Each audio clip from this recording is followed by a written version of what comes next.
नमो बुद्धाय दोस्तों। दोस्तों, फिर हाजिर हूं आपके सामने एक नया मुद्दा, नया टॉपिक, नए वीडियो के साथ। पिछले वीडियोज में आपके समर्थन के लिए, आपके सहयोग के लिए धन्यवाद। दोस्तों, आपने मेरे पिछले मनुस्मृति पर आधारित वीडियो थे वो देखे और उन पर आपका भरपूर सहयोग मिला, उसके लिए धन्यवाद। दोस्तों, वो वीडियो जो थे वो मनुस्मृति के अलग अलग चैप्टर्स के थे, लेकिन मैं चाह रहा था कि मनुस्मृति पर बाबा साहब भीमराव अम्बेडकर की क्या राय थी, उनने उसको क्यों जलाया, वो उस पर एक वीडियो बनाया जाना चाहिए। तो मैं उसी टॉपिक पर एक आज वीडियो बना रहा हूँ।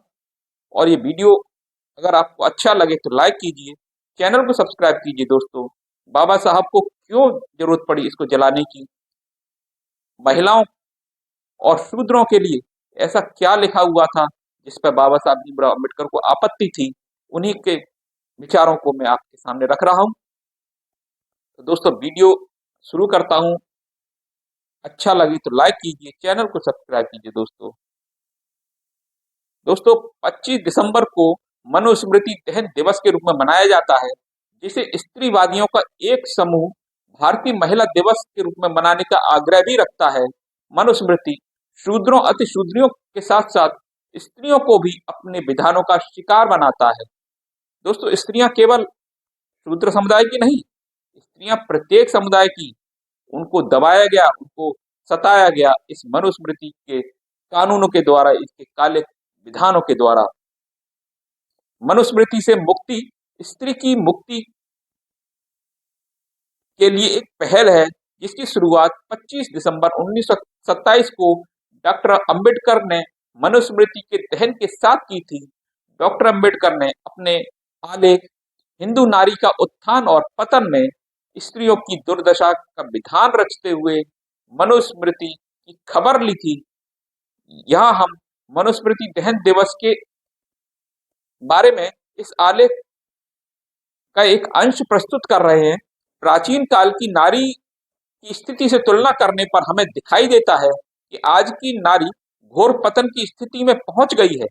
राजनीति में उसके योगदान के संबंध में भले ही कुछ संदेह हो, परंतु बौद्धिक सामाजिक क्षेत्र में उन्होंने बहुत ही ऊंचा स्थान प्राप्त कर रखा है, इसमें कोई संदेह नहीं। अथर्ववेद में आई इस प्रसंग से कि ब्रह्मचर्य काल पूरा होने के उपरांत कन्या विवाह के योग्य मानी जाए, यह स्पष्ट होता है कि उस काल की नारी उपनयन की भी अधिकारिणी थी। स्रोत सूत्र से हमें विदित होता है स्त्रियों को वेदाध्ययन कराया जाता था और वे वेद मंत्रों का उच्चारण कर सकती थी।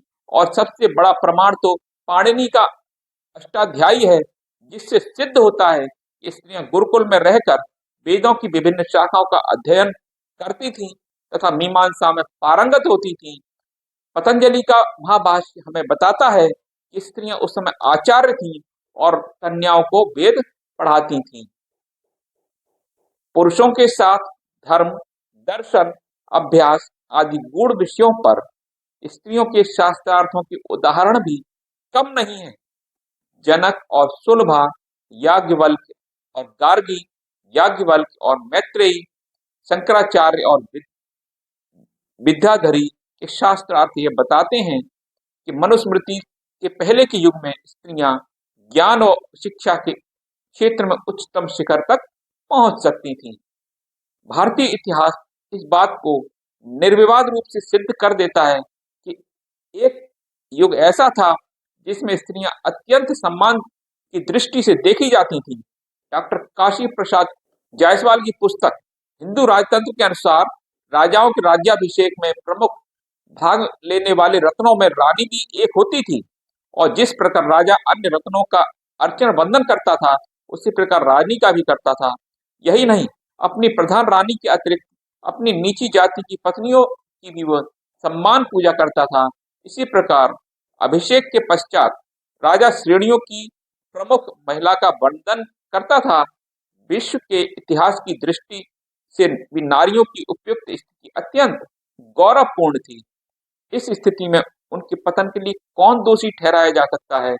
निश्चय ही इसका श्रेय हिंदुओं के विधायक मनु को प्राप्त है। इसमें कि कोई गुंजाइश नहीं है। प्रमाण स्वरूप स्त्रियों के संबंध में मनुस्मृति के कुछ विधान प्रस्तुत कर रहा हूं।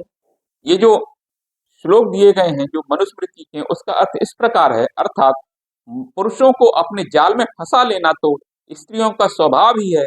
इसलिए समझदार लोग स्त्रियों के साथ होने पर चौकन्ने रहते हैं, क्योंकि पुरुष वर्ग के काम क्रोध के वश में हो जाने की स्वाभाविक दुर्बलता को भड़काकर स्त्रियां मूर्ख ही नहीं, विद्वान पुरुषों तक को विचलित कर देती हैं।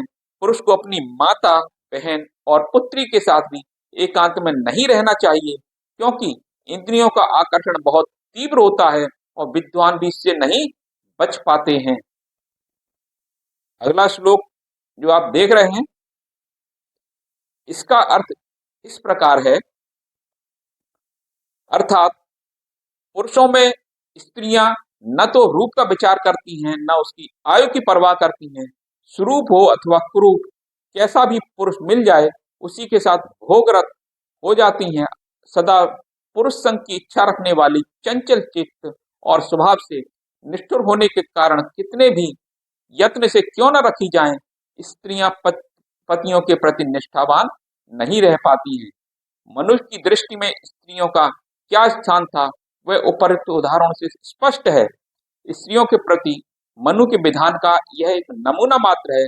मनु के विचार से स्त्रियों को किसी भी दशा में स्वतंत्र नहीं होने देना चाहिए, जैसा कि ये श्लोक कहता है, जिसका अर्थ है, अर्थात पुरुषों को अपने घर की सभी महिलाओं को 24 घंटे नियंत्रण में रखना चाहिए और विषयासक्त स्त्रियों को तो विशेष रूप से वश में रखना चाहिए।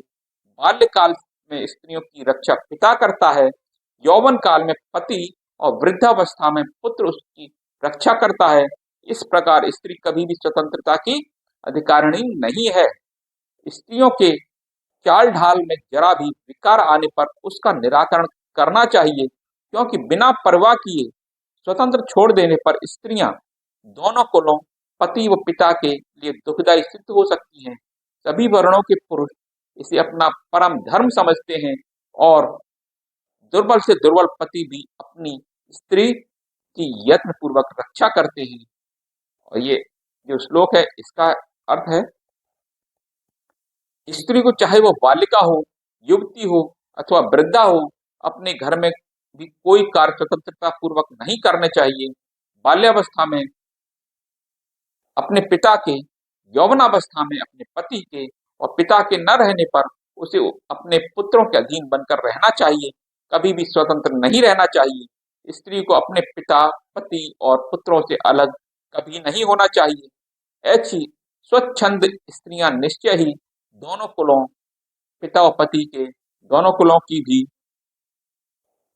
अर्थात स्त्री और पुरुष मिलकर एक व्यक्तित्व बनाते हैं। विप्रों का कथन है कि पति है वही पत्नी है।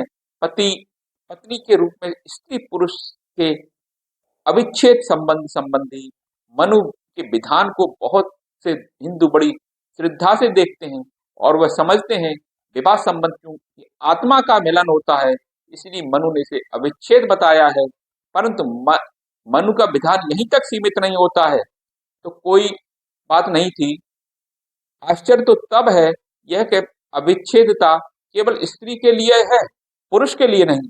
यह विधान स्त्री को तो पुरुष से बांध कर रखता है, परंतु पुरुष को पूरी स्वतंत्रता प्राप्त है। इस विधान में पुरुष स्त्री को छोड़ने का अधिकार ही नहीं रखता, उसको बेचने का भी अधिकारी है। यदि कोई बंधन है तो यह है कि स्त्री स्वतंत्र नहीं हो सकती, भले ही वह बेच दी जाए या त्याग दी जाए। देखिए इस संबंध मनु की क्या व्यवस्था है।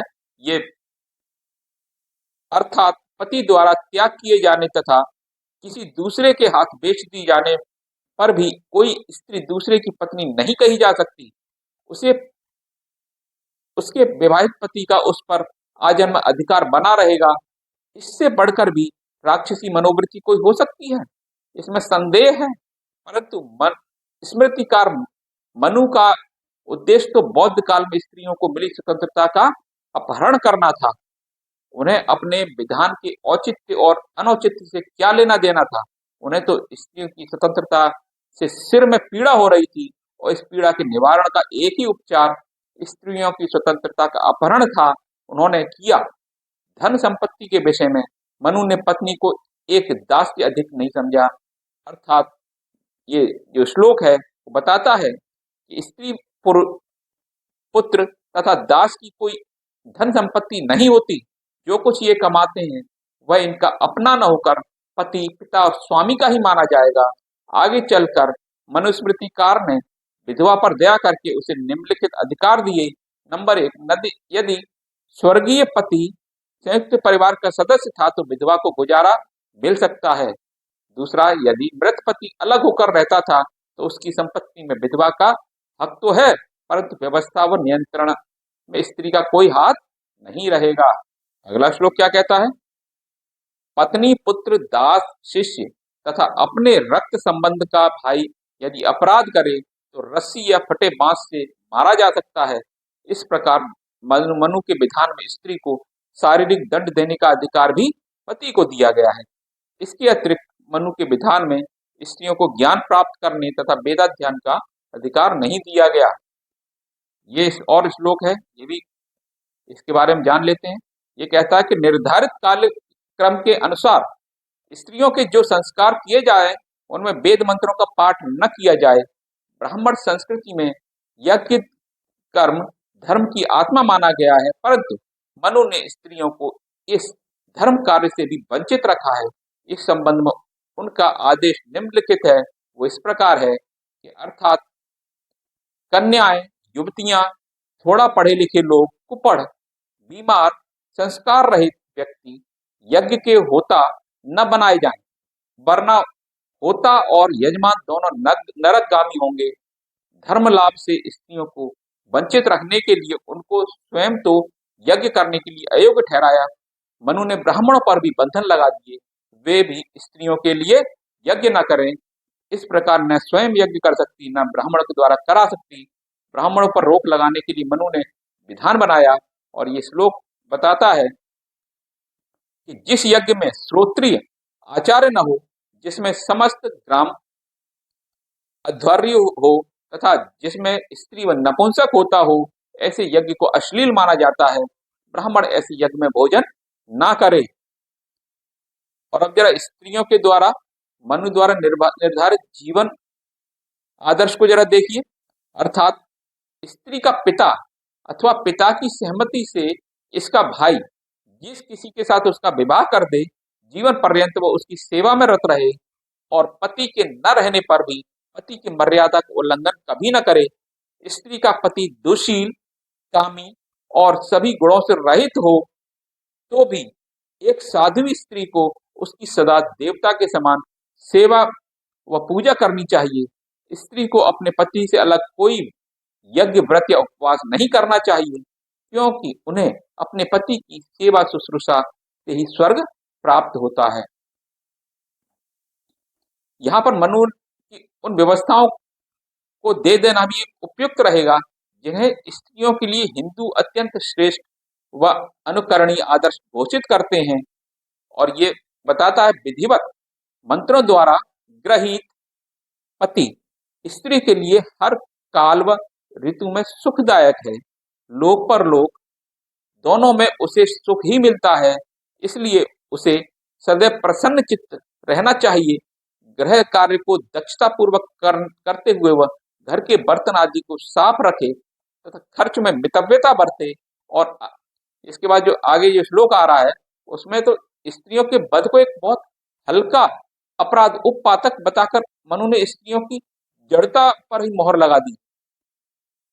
ये जो श्लोक है इसमें क्या, धान्य कुप्य, पशुओं की चोरी, मद्यपान करने वाली स्त्री से प्रसंग, नास्तिकता तथा स्त्री, शूद्र, वैश्य तथा क्षत्रिय का वध करना, ये सब उपपातक हैं। इस श्लोक में शूद्र, वैश्य, क्षत्रियों के वध को उपपातक की बात तो समझ में आती है, क्योंकि मनु ब्राह्मण के वध को महापातक और उसकी तुलना में अन्य वर्ण के लोगों के वध को मामूली पातक ठहराना चाहते थे। लेकिन इसके साथ ही सभी वर्णों की पूरी समाज की स्त्री को घसीट लेना यही सिद्ध करता है कि स्त्रियों के पूरे वर्ग को हे दृष्टि से देखते थे। इन उदाहरणों के उपरांत भी कोई संदेह रह जा कर सकता है कि भारत स्त्रियों के अधःपतन का कारण स्मृतिकार मनु नहीं थे? अधिकांश लोग इस तथ्य को जानते हुए भी कि दो बातों से अभिन्न प्रतीत होते हैं, वे यही नहीं जानते कि इसमें मनु का क्या योगदान है।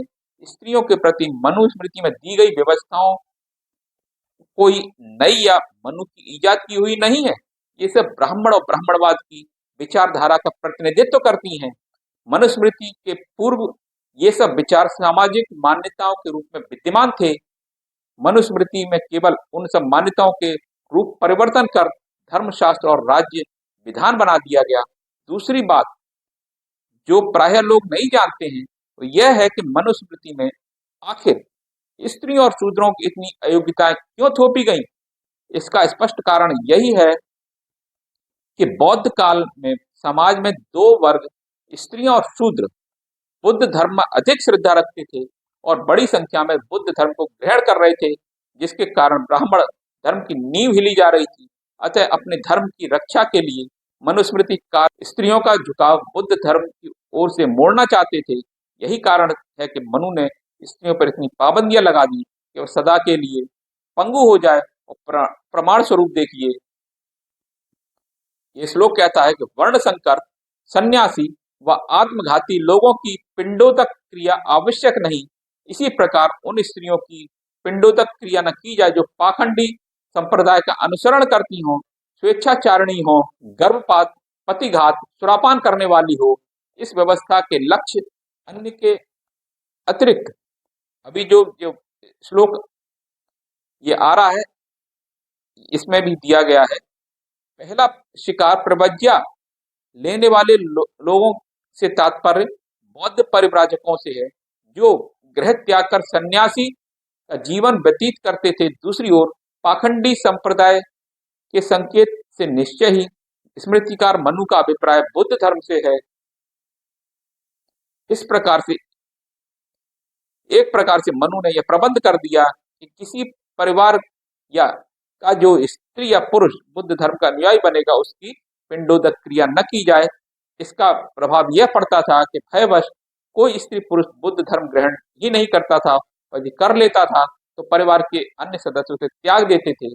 स्मृतिकार मनु बुद्ध धर्म के सबसे बड़े विरोधी थे। उनका विचार था यदि घर घर में बुद्ध धर्म का प्रवेश रोकना है तो स्त्री समाज को अपनी मुट्ठी में रखना आवश्यक है। यही कारण है कि उन्होंने स्त्रियों पर इतने अधिक बंधन व अयोग्यता थोप दी। इससे सिद्ध होता है नारियों के अधोपतन का उत्तरदायित्व मनु पर है, न कि बुद्ध पर। तो दोस्तों, जो मनुस्मृति लिखी गई थी वो बुद्ध धर्म के, बौद्ध धर्म के जो प्रभाव था उसको समाप्त करने के लिए लिखी गई थी, और स्त्रियों पर इसलिए प्रतिबंध लगाए गए थे कि वो बुद्ध धर्म की ओर से हटें, ध्यान हटाएं, और शूद्रों पर भी इसीलिए लगाए गए थे कि वो बुद्धिज्म से दूर हो जाएं। तो स्त्रियों का जो पतन हुआ, जो उसका कारण क्या था? मनु था, न कि बुद्धिज्म।